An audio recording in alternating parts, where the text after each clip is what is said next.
Lahat nga ng bagay ay may katapusan. Kahit ang ating pag-abroad ay may hangganan. Tapos na naman ang ating... Kahit gaano man katagal ang iyong pagtatrabaho sa abroad, ay uuwi at uuwi ka pa rin sa bansang iyong iniwan. Halina't samahan niyo akong bumiyahe. Bumiyahe pabalik sa aking tahanan, kung saan ay iniwan ko ang aking puso. Kaya kabayan, tayo na! Simulan na natin to! How I do without you, yeah, you pull me up when I'm falling down. Hey, now look into my eyes. You can use them as a mirror, baby. You're mine, take it to paradise.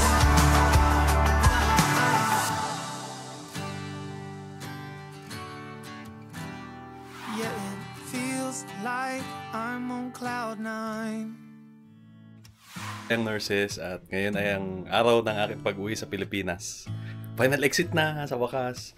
Nakaayos na ang mga gamit. Ito yung aking body bag, jacket, mga check-in luggage ko. Yan. Dalawa lang, ito walang laman. Tapos to, hand carry. Yan. At ilang sandali nga ay sinundo na ako ng aking mga kaibigan upang ihatid sa airport. On the way na kami ngayon sa airport. Pauwi na. Ito ang aking kasama maghahatid, si Dom. Kaya si Marvin, Nathan, siyempre JR. Partner. Matagal din tayo dito nagstay, halos siyang nataon din. At ngayon ay handa nang mag-fight and exit. Babay muna pansamantala Saudi. Baka sakali makabalik uli eh. Hindi na rin nga ako nag-video habang kinakarga aking maleta sa kotse ni Abdullah. Kasi masyado mahigpit ang security doon sa housing namin. Pag nasa ibang bansa ka kasi, kailangan mo makisama. Kailangan mo makibagay sa mga lokal at sumunod sa batas. Yung tipong 100% sunod talaga. Huwag matigas ang ulo. Bye-bye, maprak! No, simula nung humirap nang tumawid dito, hindi na ako nakarating dyan sa maprak. Bihirang-bihira na. Oo.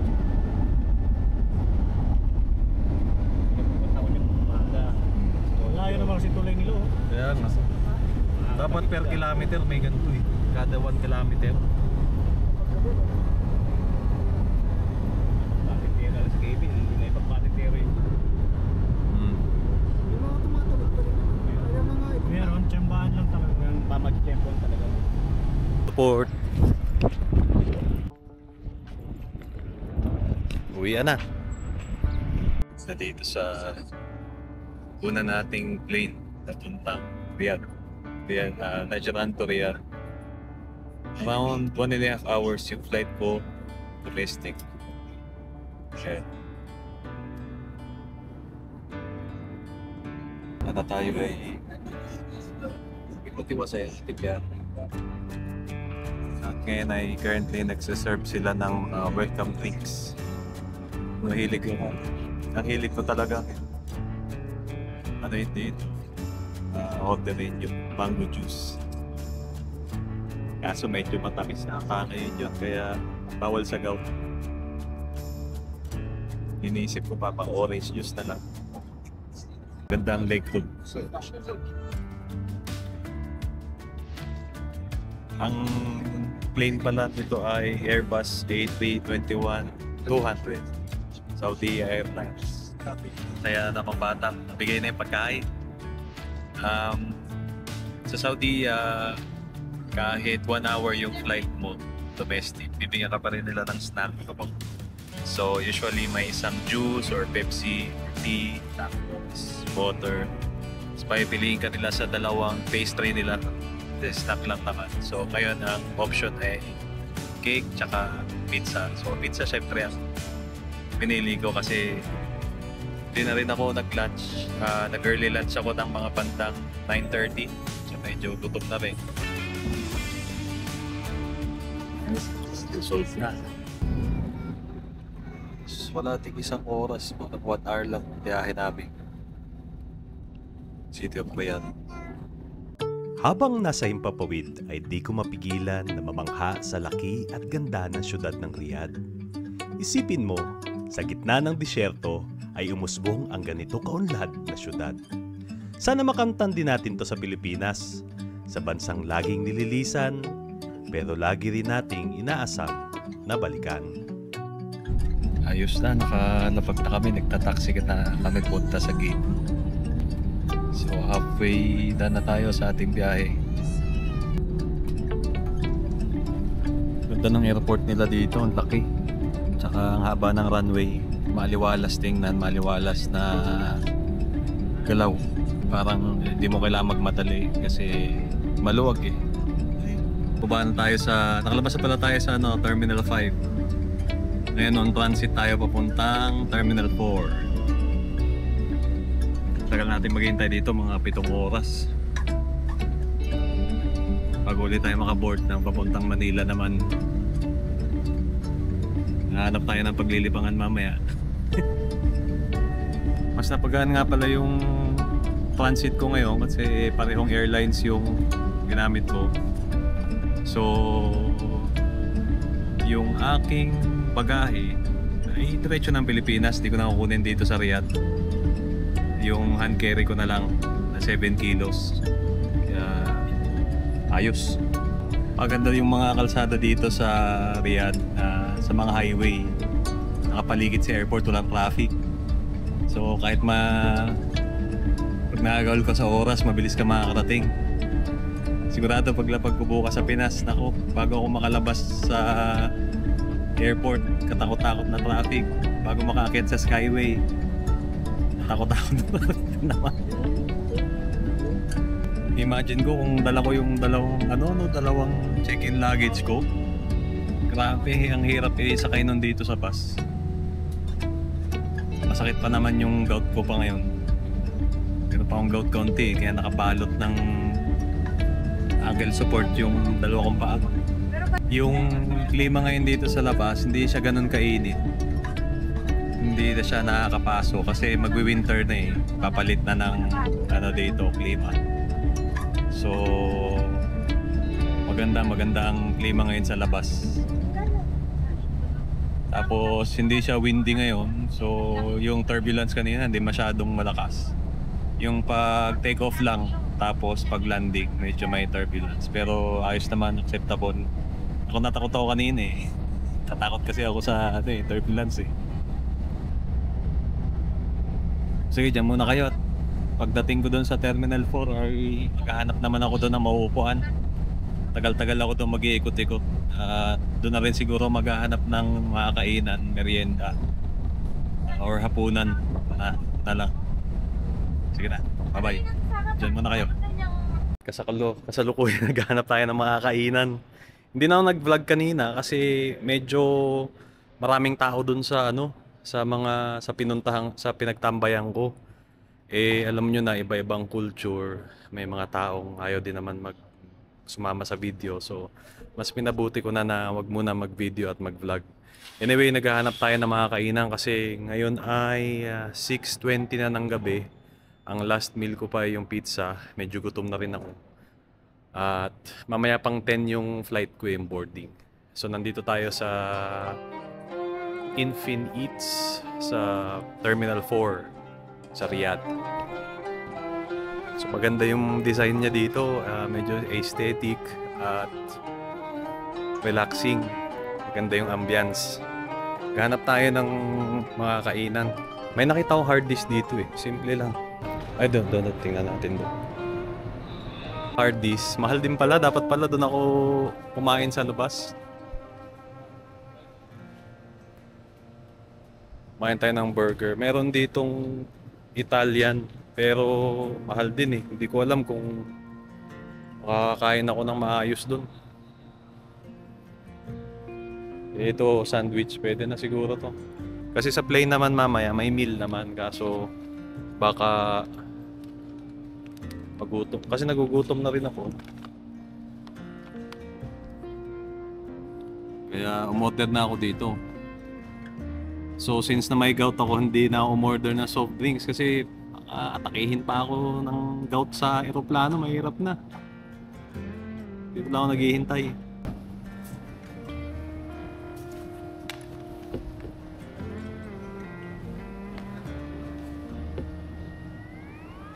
Wala masyadong tao dito at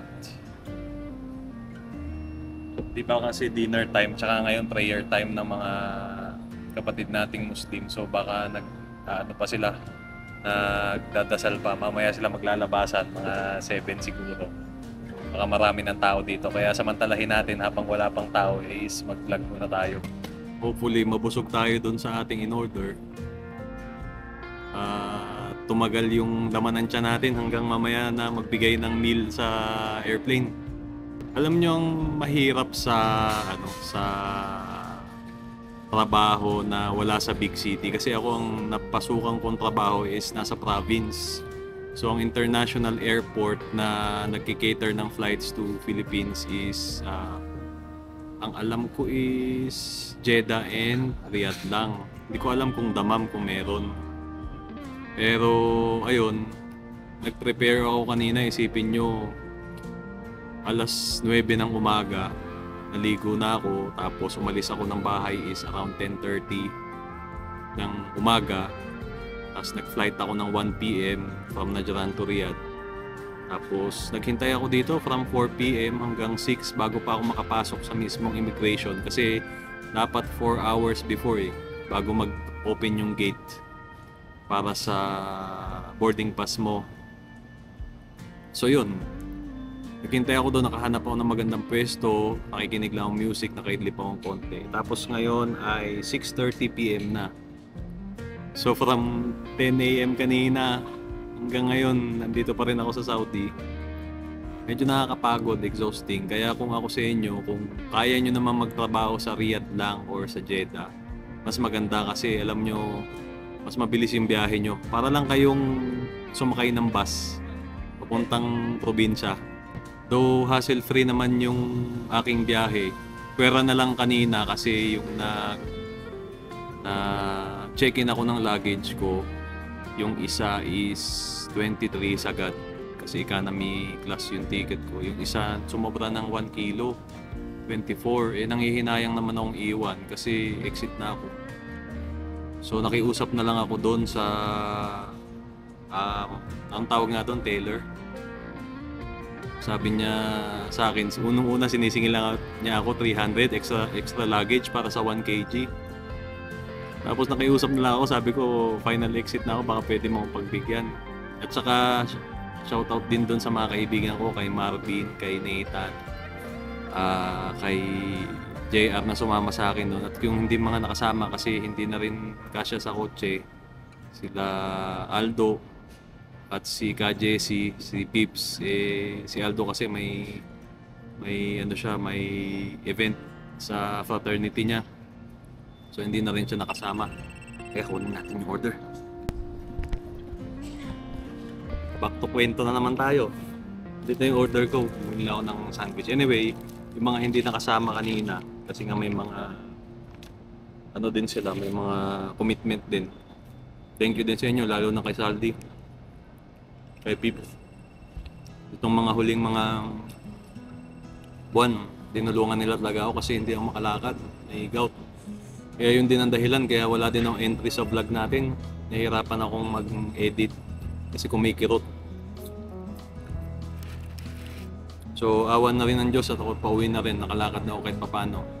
Kahit papilay-pilay, nakaraos tayo.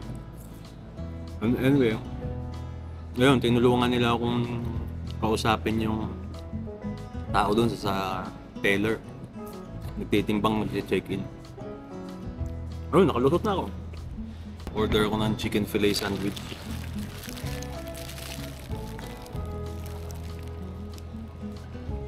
Mahal pala dito sa loob. Kaya kung kayo babala kayong kumain dito, wag na dito, doon na sa labas.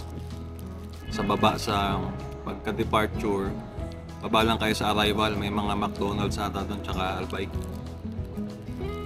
Mahigpit na sila ngayon sa luggage. Kaya kung ako sa inyo,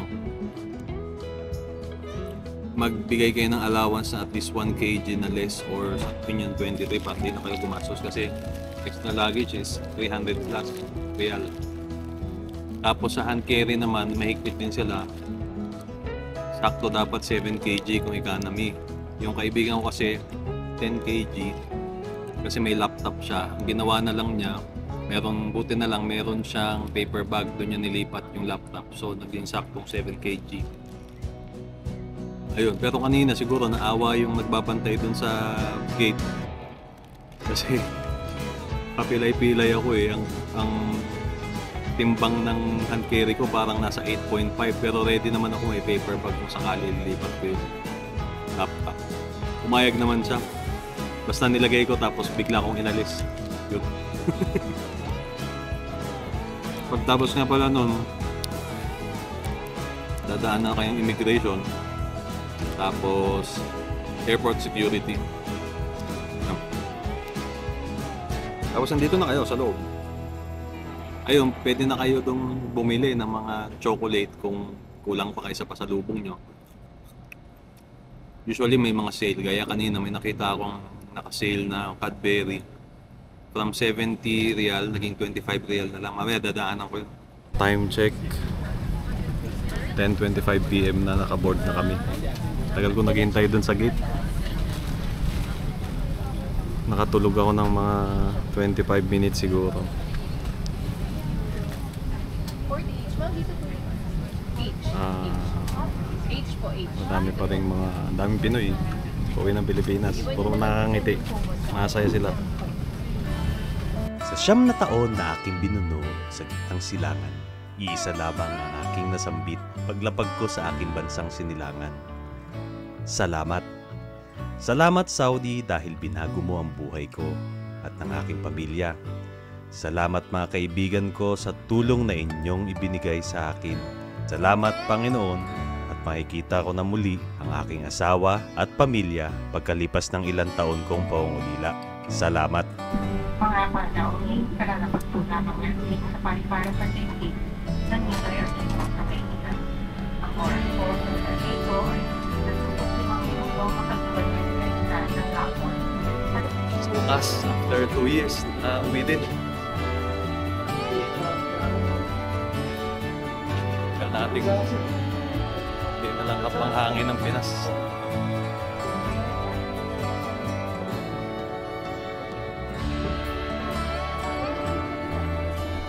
Pag galing kayong Saudi, sa Terminal 1 kayo lalapag lagi. Balita ko dami daw nagbago dito. Tagal ko hindi nakita, halos 2 taon.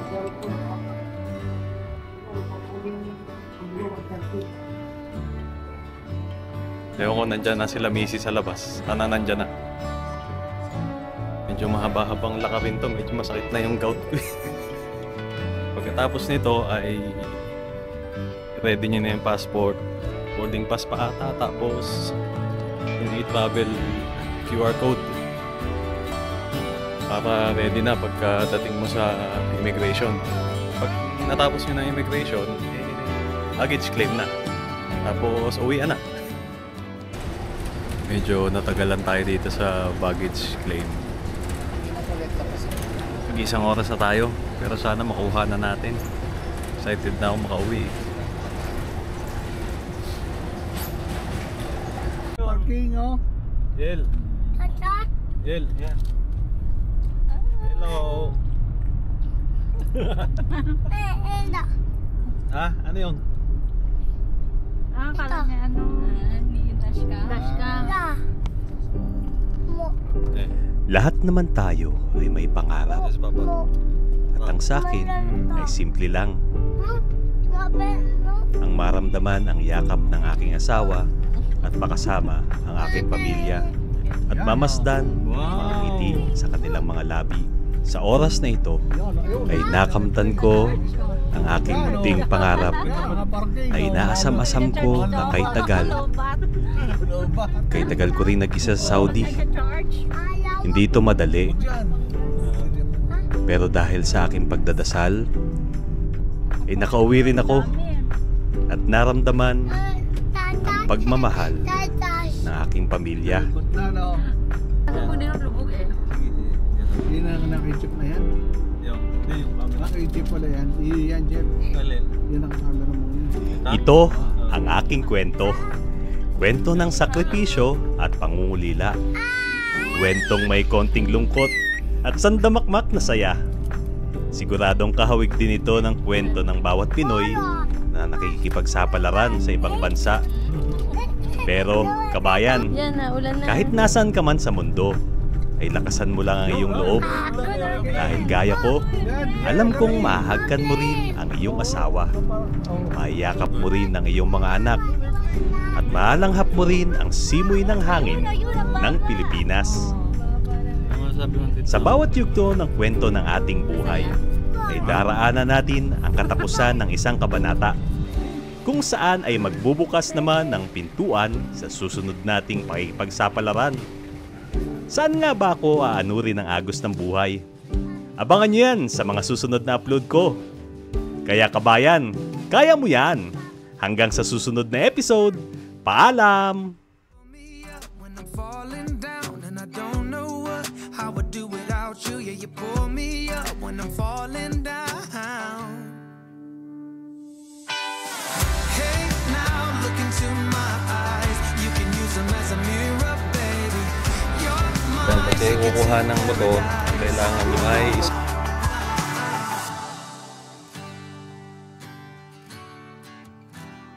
Yeah, it feels like I'm on cloud nine.